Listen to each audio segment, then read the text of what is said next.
Good morning, students. Welcome back in our science online class. Today we are going to learn about the properties of air. So in previous video already we have learned about the composition of air. So here is a picture of different gases. Now today we are going to see about the properties of air. So first property of air is air occupies space. Occupies means what? Occupies means takes.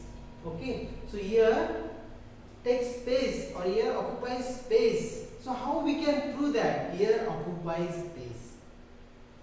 One simple activity you can do at home, student. Just take one balloon, okay, and blow the air into the balloon. So what happens, students? Do you know? When you start the blowing, so the balloon change its shape and size also.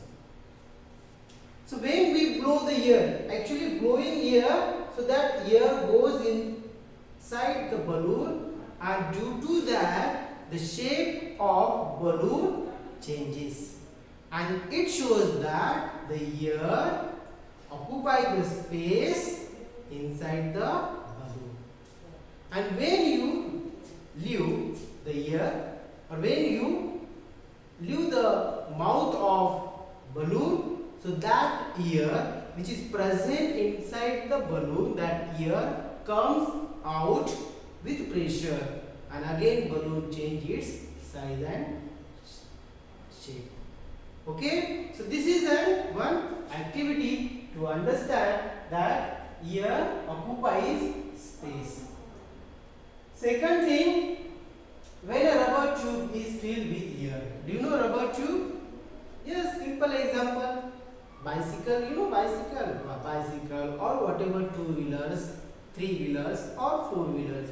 They require the tubes. Yes or no? They whatever the wheels are there, tires are there, inside the tire wheel, inside the tire tubes we use. So that tubes are filled with air, and that is also an example, or through that example we can understand the air occupies space. Now here one more activity is given. So by this activity also we can understand the air occupies space. Okay. Now see here, to show air occupies space, material needed: a funnel, an empty bottle and sellotape. So steps: put the funnel in the empty bottle as shown in figure. Okay, put the funnel into the in the empty bottle. Seal it with the sellotape. So with the help of sellotape, you can seal it very properly. Now pour water in the funnel and observe. So what happens, students? When you start the pouring of water into the water, at that time the air bubbles come out, and these air bubbles come out because when you pour the water, okay, actually when we pour the water, at that time the air goes into the water, but there is a air inside the water, and that air come out. Okay, that air come out because that place taken by the water. So that air come outside, and we can see that air in the form of bubbles. Okay, so this is, now see here. At first the water does not flow in. We see the bubbles in the water in the funnel, which shows the presence of air in the empty bottle. So that bubbles comes outside, and we see in the form of bubbles. Now invert the water does not come out of the bottles. Okay, so this is the one simple activity. So by this activity we can understand that the air occupies space. Okay, air occupies space. So this is the first property today we have learned. Okay, students. Now second property, air has weight. See, students, how to understand this property. Air has weight. Okay. First we learn that the air occupies space. Second activity we can do one thing. See, students, if you want to understand air has weight. So again one more activity you can do with the help of balloon only. One thing you can take the balloon, okay, and weight the balloon. Suppose its weight is near about whatever 1 gram, okay, whatever is there, and then you can blow the air into the balloon. Okay, first you can take the weight of balloon without blowing air, and second time you can blow the air, make the balloon big in size, and again you go for the measuring weight. So what happens, students? This time the weight will increase or decrease? Yes, obviously the weight will increase, and this weight increase because of the air, and this activity shows that the air has weight. Okay, now here one activity is given. By this activity also you can understand the air has weight. Now simple one activity, you need 2 balloons, otherwise yes, you need 2 balloons, otherwise you can take one blown balloon. Okay, this is which is already the air is blown in this balloon, and second just without blowing air, okay, that balloon you can hang here. So what happens now, students? You see, to show the air has weight, okay, so we need a scale, 2 balloons and some threads. In first case, hang the scale on a hook or by tying thread in the center, so to make it like a weighing scale. So inflate one balloon and the tie inflated balloon on the one end of the scale and other end of the tie deflated balloon. So one is inflated balloon and second one is the deflated balloon you have to tie. So means the one balloon, already blown balloon, you have to tie here, and without here, okay, without here, just you can tie the balloon on at the second end. Now what happened? So when you hold this thread which is tied at the center of the scale, so just you hold, okay, at this scale, and then you observe. So what happens, students?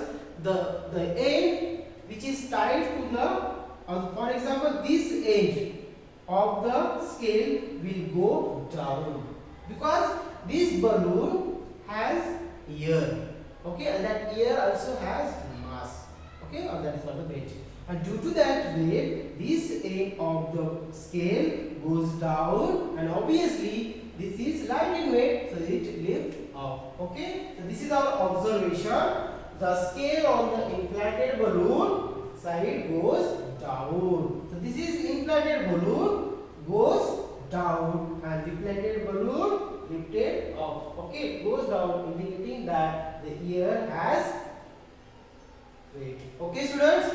So I hope you understood today second property of air, that air has weight. Okay, students.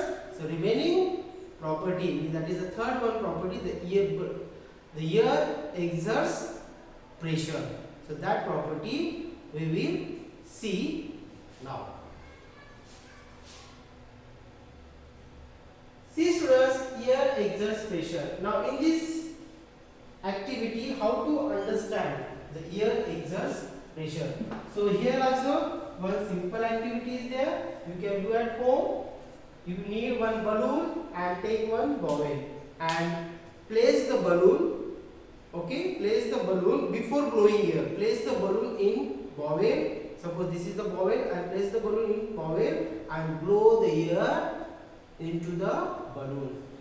So what happens when you start the blowing air? So that balloon exerts the pressure on the wall of bowel, okay, and due to that the bowel stuck to the balloon. Now see here, and when you lift, when you blow completely air into the balloon, so balloon changes its shape and size, and whatever the wall of balloon is there, so that wall of balloon create the pressure on the wall of bowel, and due to that the bowel stuck to the balloon. Okay, now you see here, away and leave the bowel. So after some time you can leave the bowel. So you are able to leave the bowel with the balloon. This shows that the air exerts pressure. Okay. Second example you can do. Simple activity. This is also one activity you can do at home. You just take a 1 glass water, fill the 1 glass water, okay, up to the top of level, and then you need one cardboard. Just place the cardboard on the water, and suddenly after that you can make the glass upside down, and at the second time slowly you can remove your hand which is present under the cardboard. So you leave the hand and you can see that the cardboard stuck to the glass. Actually, why this cardboard stuck to the glass? Because the inside pressure of water is less compared to the outside pressure of air. Due to that, the cardboard stuck to the glass. Okay, students? So I hope you understand all these three properties of air. Remaining part of this lesson we will continue in our next video.